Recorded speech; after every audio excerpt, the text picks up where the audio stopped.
प्रतिशत को निकालना सीखिए। हम इस सवाल को बहुत आसान तरीके से आपको बताएंगे।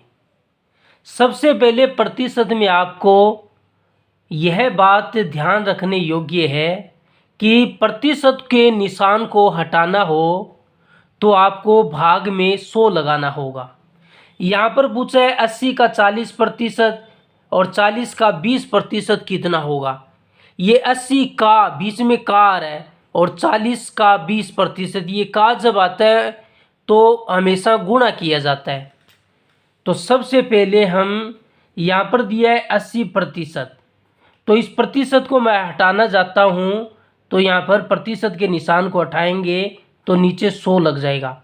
80 का 40 पूछा है तो का आता है तो गुणा होता है, 40 आ गया, फिर इस प्रतिशत को हटाऊंगा तो नीचे 100 लगेगा, फिर 40 का 20%, फिर का तो फिर गुणा का निशान आएगा और ये 20 ये प्रतिशत को हटाऊंगा तो नीचे 100 लगेगा।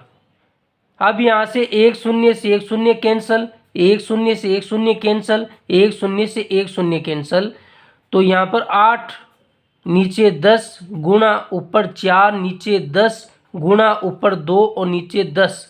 आप ऊपर वाली संख्याओं का गुणा कर लीजिए और नीचे वाली संख्याओं का गुणा कर लीजिए। 8 का 4 से किया 32, 32 को 2 से किया 64 आएगा।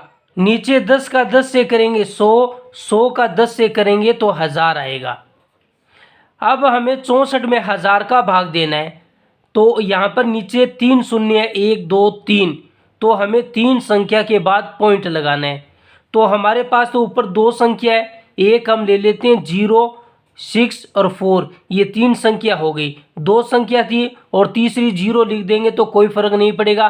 3 संख्या के बाद पॉइंट लगाना है 1 2 3, तो हमने यहाँ पर पॉइंट लगा दिया क्योंकि 3 शून्य है तो 3 संख्या के बाद पॉइंट लगाना है, तो यह हमारा आंसर होगा।